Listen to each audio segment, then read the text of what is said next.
Olá, amiga. Olá, amigo. Bem-vindos mais uma vez. Que bom que você está aqui. E então eu desejo a paz do Senhor Jesus no seu coração e para todos os da sua casa. E para você também, que quem sabe está aqui pela primeira vez nos ouvindo, desejo também o amor e a paz de Jesus para você e para todos os seus. Sabe que eu vou lhe contar um segredo meu? Um dos meus assuntos preferidos é falar de Deus. É falar sobre a palavra dele, essa carta tão maravilhosa que ele deixou para nós. E quando nós descobrimos que nós podemos entender todos os assuntos da vida sendo orientados pela palavra de Deus, isso sempre nos traz muita alegria. Mas antes de continuarmos, entrarmos propriamente dito no tema de hoje, eu quero pedir para você que, se você não se inscreveu ainda, que se inscreva, me ajude, ative aí o sininho, assista o vídeo até o final e dá o seu likezinho aí, o like para dizer que você gostou do conteúdo, tá bom? Hoje nós vamos dar continuidade no assunto que já fizemos a semana passada. A semana passada nós falamos como que nós viemos à vida e nós abrimos a Bíblia, a palavra de Deus, e nós fomos ler o que Deus deixou para nós a respeito da vida que Ele nos deu lá no livro de Gênesis. Nós tínhamos estudado Gênesis capítulo 2, verso 7, e hoje, para continuarmos o assunto, nós vamos para o livro de Gênesis, aqui mesmo, agora no capítulo 2 de novo, só que no versículo 16 e 17. E quando nós olhamos aqui na Bíblia, para lermos este verso, aqui eu leio assim, olha, amigos: e o Senhor Deus lhes deu esta ordem, no caso para Adão e Eva: de toda a árvore do jardim comerás livremente, mas da árvore do conhecimento do bem e do mal não comerás, porque no dia em que dela comerdes, certamente morrerás. Olha a palavra morte aparecendo aí na Bíblia pela primeira vez, após a criação de Adão e Eva, e eles recebendo de Deus essa orientação. Ok? Então eles poderiam comer de todas as árvores do jardim, mas havia um no meio do jardim que Deus deu o nome de árvore do conhecimento do bem e do mal. Eles não deveriam de comer, porque se eles comessem, eles morreriam. Amigos, sabe que Deus, nesse momento aqui, quando ele fala com Adão e Eva, era como se Deus estava aplicando um teste para eles. Era uma prova de obediência. Mas quando a gente vai lendo o livro de Gênesis, vai passando versículo por versículo, nós descobrimos que nossos primeiros pais, Adão e Eva, infelizmente eles falharam. Falharam por quê? Porque eles deram ouvidos a um inimigo que rondava ali pelo jardim e ele os tentou a desobedecer a Deus. E a Eva, infelizmente, como primeira, ela afastou-se do marido dela e daqui a pouco ela estava na frente daquela árvore que Deus disse para eles não comerem. Mas o inimigo a tentou e ela estendeu a mão, pegou um fruto, comeu, viu que não morreu, não aconteceu nada com ela, ela apanhou quem sabe mais um, mais dois e levou para o marido. E então os dois comeram. E quando eles comem desse fruto que Deus tinha dito para eles não comerem, eles passam a ter uma outra natureza. Antes eles tinham só a natureza espiritual, diz a Bíblia, mas agora eles passaram também a ter uma natureza carnal, ou natureza pecaminosa. E essa natureza pecaminosa, ela sempre nos leva para longe de Deus, para longe da vida.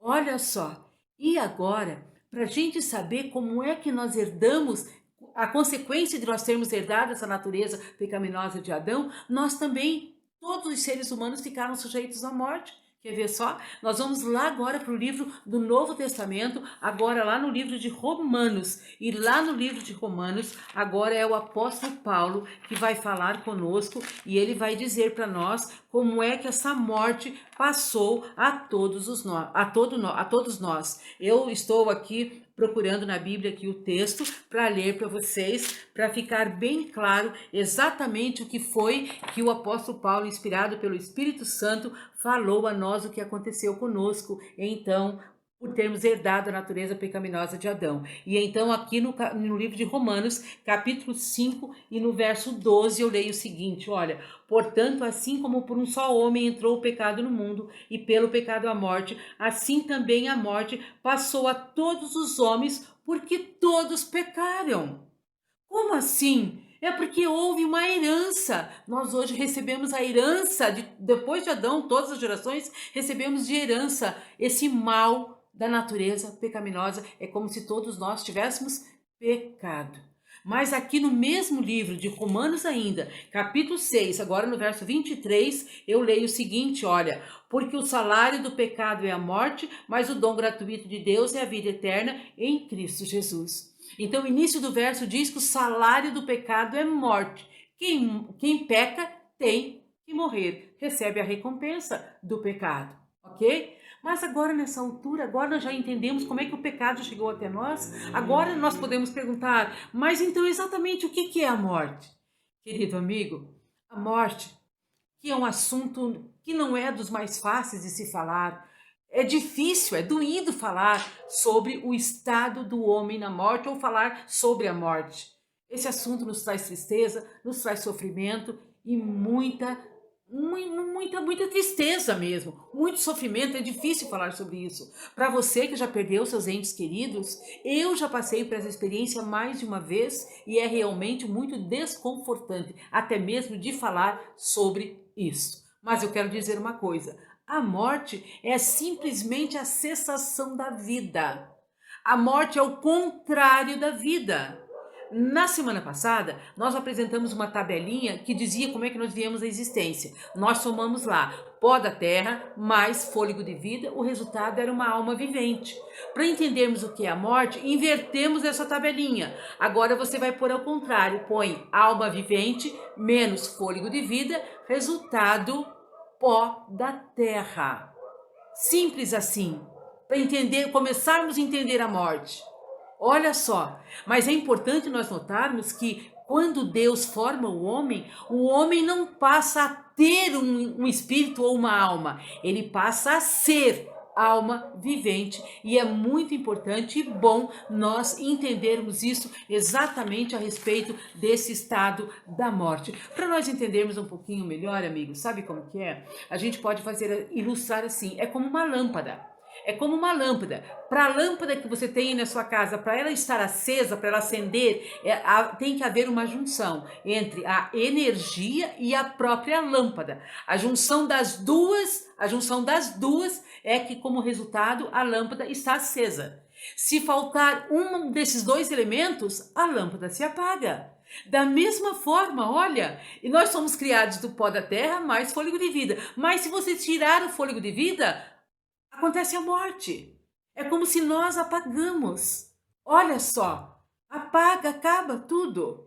Mas aí então, nós ainda podemos dizer assim, olha, o nosso cérebro, ele é a fonte de todas as experiências emocionais e espirituais. Poderíamos dizer aqui onde é o comando de todo o nosso corpo, de toda a nossa vida, tudo acontece no nosso cérebro, ele apaga. Porque está faltando um dos dois elementos, está faltando o fôlego de vida. Aí então voltamos para o pó da terra. Mas é interessante que, olha, se nós abrirmos a Bíblia agora, indo lá para o livro de Eclesiastes, livro de Eclesiastes no Velho Testamento, logo depois do livro de Salmos, eu quero encontrar aqui, inclusive, para ler com vocês o que é que Salomão está falando ali para nós a respeito da pessoa quando ela morre.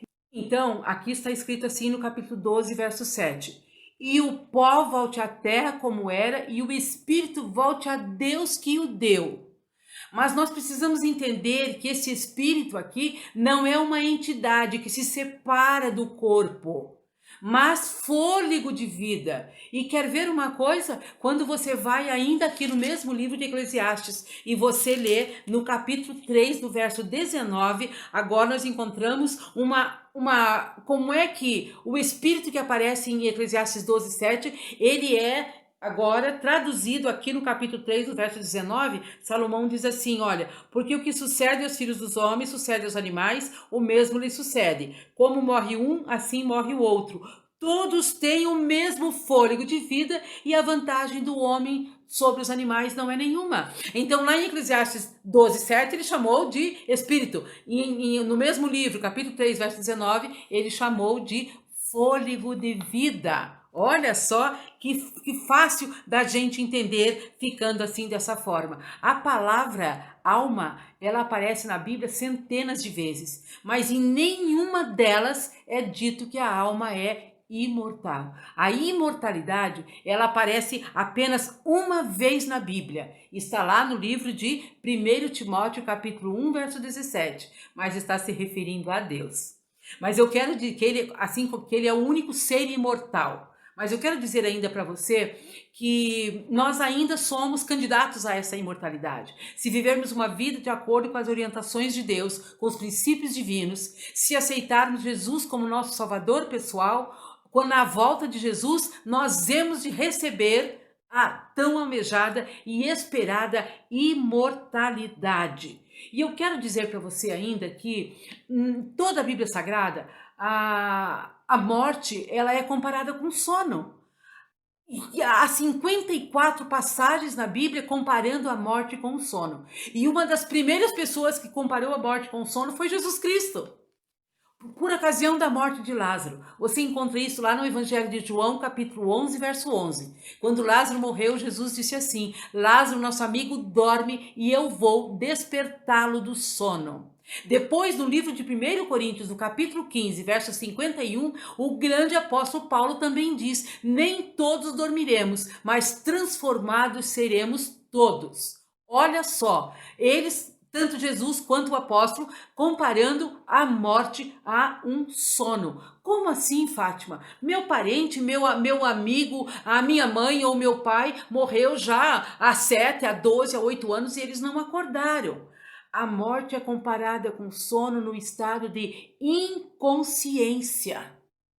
Por exemplo, você foi dormir ontem à noite. Que horas você pegou num sono profundo? E qual foi a hora que você acordou? Digamos que você tenha pegado no sono meia-noite e acordou às 6 da manhã. Aonde você estava de meia-noite às 6 da manhã? Você vai dizer para mim: Fátima, eu não tinha consciência, não sabia de nada. E é verdade mesmo. Então é nesse estado de inconsciência que a morte é comparada com um sono. Contudo, um sono sem sonhos. E nós só vamos acordar quando Jesus nos despertar, e esse é um tema da continuação do nosso assunto na semana que vem. Mas agora eu ainda quero dizer uma coisa muito importante para você. Quanto que os mortos sabem? Eles estão acompanhando a nossa vida aqui? Eles sabem o que está acontecendo conosco aqui? Coisas boas ou coisas ruins, quem sabe? Ainda no livro de Eclesiastes você lê aqui, olha, no capítulo 9, verso 3 agora, desculpa, no verso 5. Porque os vivos sabem que hão de morrer, mas os mortos não sabem coisa nenhuma, nem tampouco terão eles recompensa, porque a sua memória jaz no esquecimento. Amor, ódio, inveja para eles já pereceram para sempre, não tem eles parte em coisa alguma do que se faz debaixo do sol. Isso quer dizer que se o filho aqui daquele que morreu, se o filho formou-se na faculdade, se ele agora é pai, se ele graduou-se de alguma forma, se ele casou, o pai não fica sabendo de nada, porque o pai que já morreu não tem parte alguma do que se faz debaixo do sol.